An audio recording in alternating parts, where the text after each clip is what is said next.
Hello and welcome to Designer Discussions with Jason, Miriam, and Maria. Today we have a special guest, Robbie of Robbie Maynard Design. She is one of our initial Academy members and she's here talking with us today. Welcome to Designer Discussions Podcast with Miriam, Maria, and Jason. Tune in each week where we discuss marketing, PR, and business advice for design professionals. Robbie, welcome to our podcast. It's such an honor and a pleasure to have you here today. Before we dig into what we're here to talk about, tell us a little bit about your business and about what stage you were in when you first joined our program. Okay, I'm an interior designer in San Diego, California, and I've been doing it for quite a few years, so over 30 years. So I have quite a bit of experience in the industry, and I've always been a little bit interested in press and PR, and would sort of do it the older traditional way, where we would, do showcase houses, and then we would get, photographed by the local magazine, and then we would get press that way. So that was the way I used to do it. I was actually on HGTV once, so that was pretty exciting because in that through being a member of ASID, and they reached out to some of the members and selected me to do that one. But I feel like I had a pretty good business, and just wanted to kind of up my game a little bit, and I really wanted. I mean, honestly, I wanted to be an Architectural Digest. I just had this goal to always be. I remember that. Yes. Yeah. I haven't gotten in there yet, but I'm still working on it. But it's kind of like this little feather in your cap if you're a designer, that you want to be in House Beautiful, Architectural Digest, Traditional Home. All these high publications. So that was part of why I joined the Academy, and actually now I've got House Beautiful on my website. I've got Forbes, a lot of great placements due to Miriam's techniques, and also with Jason helping me make my website updated and to represent me well, and also the kind of projects that I want. So that's kind of where I was, and I jumped into what you guys done a little bit, but that's where that's where we started with me. I remember those days. Yeah. And there were definitely, every business owner faces challenges when it comes to marketing and growing their business. And you pretty much laid out why you decided to join the Academy. But it's like, if you think back, were there specific things about our program that stood out to you that were different from other things you had tried? Yeah, I think, well, I feel like it's a hands-on approach, and then we would meet weekly, which was great to keep me accountable and keep me current with things change so fast. So Maria was always have the latest tips on what's going on in Instagram and TikTok and everything like that. Not that I do all of that. I like to do Instagram and Facebook. And then Miriam, in the Academy, you would post in our Facebook group current pitches that were available, editors that were looking for contributions to their articles. So that was awesome. So you could check in that every day. And, I submitted a lot of those. So, and then Jason. So it was really the three experts, really, and then also meeting once a week. So that was awesome. Someone like me, I'm in a little bubble and I need to be accountable. I like, I want some feedback and encouragement. And then, and Jason was awesome helping update my website, because it was, I was getting basically a lot of people that wanted Tuscan, because we have a lot of Tuscan in San Diego, California.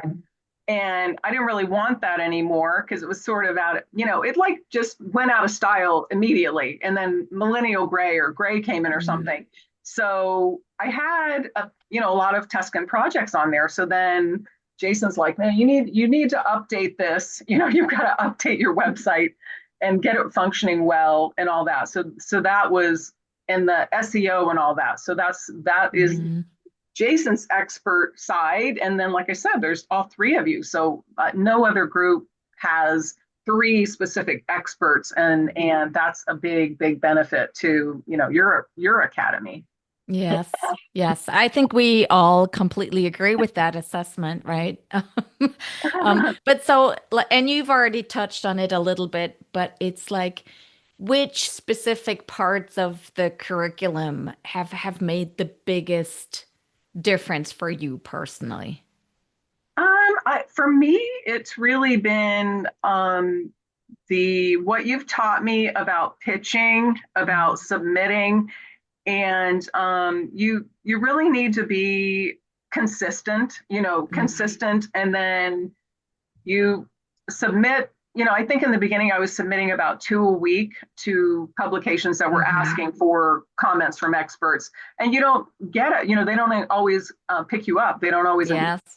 So, but the more consistently you do it, the more you will get. And then something that was really important was, I remember being sort of petrified the first time I pushed send on one of those pitches to, you know, it's like, oh my gosh, you know, I don't know. I don't even know why. I mean, now I don't know why, but it's a little intimidating. You think that they want you to be a writer and make it sound all wonderful. And, you know, you don't. You know, you taught me just do it in 15 minutes, do it really quick, send it out. They don't expect me to be a writer. You know, they don't expect that. They just want my expertise. So that helped me so much that, I mean, I can't really do it in 15 minutes because I'm a slow writer. I mean, I'm a slow, you know, but you just have to do it quickly, send it out, and then basically forget about it. Maybe search. Yes. I think you can do something with Google, but that didn't work for me because of my name. But just search for it in 2-3 weeks. And then you're looking and you put in basically the title of the article, the writer, the magazine, and your name. And then, whoo, it'll show up and you'll be like, oh, yay. You know, it's like, yippee, I got picked up. It's like Christmas. You're definitely my star student. I know. Yeah, really. I love how you've really taken it in, and how you're still doing it, you know, because it becomes so natural, and it becomes easy if you do it enough times. Yeah. And you've garnered a lot of really, really great placements. And I always say it's an investment. And if you can learn how to do it yourself, I mean, you can have me do it for you, but it's a better investment for you as a business owner to do it yourself and build those relationships. Yeah. Right. I did want to say that, you know, you like having, well, the academy is great because then we can get advice from you and the others. But I mean, really, if you're going to hire a PR consultant, that's, you know, that's around $5,000 a month. So if you can't afford that $5,000 a month, then having you available as a consultant, you know, and then it's a DIY approach where we have to do more of the work, but we also have you to guide us and kind of keep us updated on things. So it's much more affordable. And I mean, I'm like a small boutique studio, you know, like me, a bookkeeper, a helper, you know, and I don't have that 5 or more thousand available to do. So it's a very more, you know, affordable way to do it with the help of, you know, a good PR person or a great PR person like you, Miriam. Yes, thank you very much. I appreciate that. So if you look back at the time that you've spent with us, like what surprised you most about the whole experience? What surprised me the most? That's a good question. I guess just that there's really so much to this, kind of like you know, there's like Jason, I think one time did a little tutorial or something. I think it might have been on Google Business or SEO or something. And oh my gosh, my head was spinning. It was just sort of like, and he probably kept on saying, you may not want to do this on your own, but it's like, there's just so much like to every single part of it, you know, the SEO and then the PR. And that's why, you know, it's really hard to do it by yourself. So that's, you know, you need to be, you know, hire hire people to do this for you, or I mean, it's hard to, there's just too much to do. So that's why the Academy is really good to help keep me on top of all those things, and then know like when I need to, have you guys help me or hire somebody, because there's a lot to it there, and I don't Yeah. think a lot of people realize how much Yes. when you dig under those layers, like what's involved. Yeah. And I think that's exactly part of what we're trying to do too, is partly teach you how to do it yourself, but also to realize when maybe something is too big of a scope or just outside of your wheelhouse, and help you realize when it makes sense to bring in help, and then when you hire the help, to educate you and be able to judge the performance of the help that you bring in. Yeah, that reminds me of an example. So when I submitted, pitches myself, smaller pitches, and, did great with that and got some really good, like I got in Better Homes and Gardens, House Beautiful, which is one of my goals, Martha Stewart and Forbes. And then I had a project I had been working on for about a year, and this one had some really good, I had it photographed, professionally photographed. That's expensive. And that was when I called on you and basically hired you to help me with that one, because that also takes a lot of time, just writing all the information, submitting it to the different magazines. Well, that reminds me of something you taught me, Miriam, that was really good, because I remember we started at the top and we submitted it, probably Architectural Digest. And I think it did actually respond to you, which was amazing. Yeah, they did. Yeah. A lot of people they never respond to. Yeah. And then I think we got maybe to one of the other magazines and we weren't hearing from anyone. Yeah. And so then that stops you, because you can only do one at a time. And you basically sent them a letter saying, okay, we are just checking back. And if we don't hear from you in a week, we're going to assume you don't want it. We're going to move on. So that way we were not stuck, because that was something that had happened to me in the past before, was I was stuck waiting to hear back from Architectural Digest, and I didn't, because I'm not, Miriam. And and this way you could just politely say, okay, we're going to assume you don't want it and we're going to move on. So that was great. So that was really good. And then you helped me get that project in Modern Luxury, which is a local print magazine, which is awesome, because then all the local people see me, and those are the people you get your business from. Yeah. Really. Local.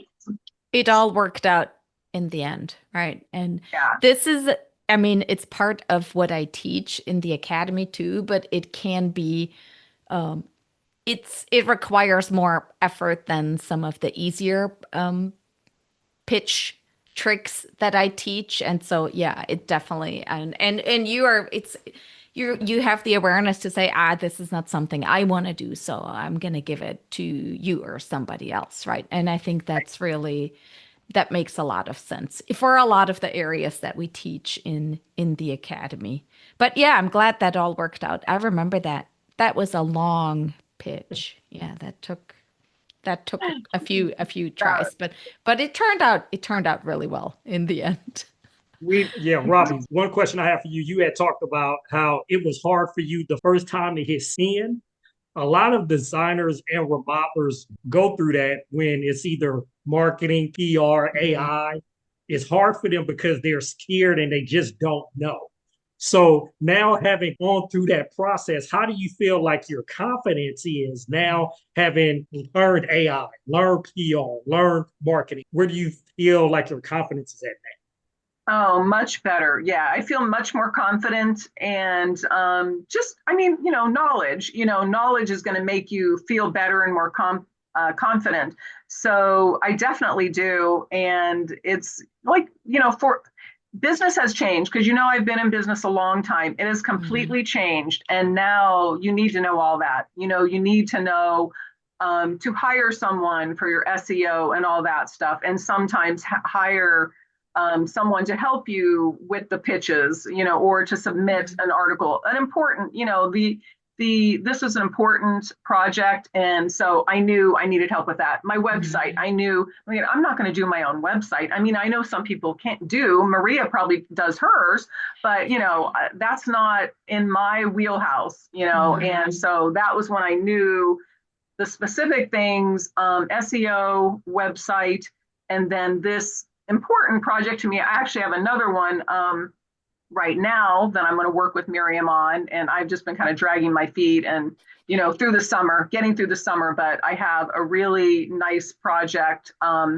So that one I will have Miriam help me with, because I personally do not have the time, or don't completely feel confident enough to pitch that to like big major magazines, and I think some people do, but it's more, I just rather that's one of those things I want to have help on, having Miriam help me with this important. I'm happy to help. Yes. Yeah. And I think you have, you have more pull because you're in the industry, and, I think they're going to take you a little more seriously than another designer, because there's lots of designers submitting their projects all the time. Yeah. Super competitive. Yeah, it definitely works both ways. Yes. Yeah, but I think it's good to find that balance that you have found, and that we have been able to help you get to. So when you think back to like the weekly, because it's like their group coaching calls, right? And there's other people in the group, and how did you find it helpful to be in a group with other people that are working through similar issues as you are? Oh, absolutely. Yeah, it was so great because I felt like they could tell me a story, or give some advice on something that was really helpful to me. And then I could do the same, because I have been doing it a long time. And, one example is like, I'll tell people, every client is not your client. Interview them, ask them specific questions, because that may not be your client. If they're like, oh, I want to buy everything on sale. And I have a sister-in-law that's a designer, and we're going to need to include her. And it's like, heck no, thank you. Right. So you have to be confident enough and just say, I'm not taking every single project. Maybe when you're just starting, you might need to, but definitely after you've got a little bit of experience, then you have to. Love it. That was definitely Maria's advice. I remember that. Yeah. Right. Yeah. We don't take every, because you think you're going on an interview. Oh, I remember when there was one point in my career, because I was pretty sales oriented. I have a design degree and an art degree, but I also worked in furniture sales right out of school. So I had the sales thinking. I would go and I would sell myself to someone as a designer, and I'm like, I don't even want that one. Why did I do that? I'd leave and I'd say, oh man, that sales just took over. Yeah. And then I had to figure out, okay, how am I going to get out of this? Because I don't really want this. Yeah. And then I learned it was more of and I even tell people, we're going to see if we're a good fit. We're going to see. And so. Yeah. And Maria definitely did a lot of teaching on those types of client communication issues, right?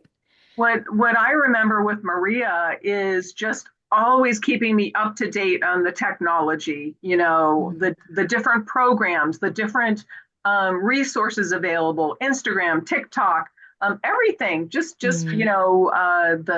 all that. So you'd always, I don't know how you stayed on top of all that, Maria. It takes a lot of time. Nobody knows how she does it. Yeah. I don't think you sleep. I don't think Maria sleeps. So.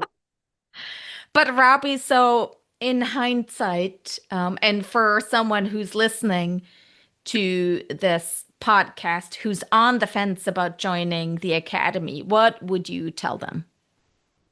I would say it is fantastic. And as I said, it helps you be accountable. You have 3 experts here to advise you, and it's going to be so much more affordable than hiring 3 separate experts, in those fields. And also you guys are just fun. You know what I mean? Like I felt like, because it felt almost like a little, social party when we would meet, and I would really look forward to it, right?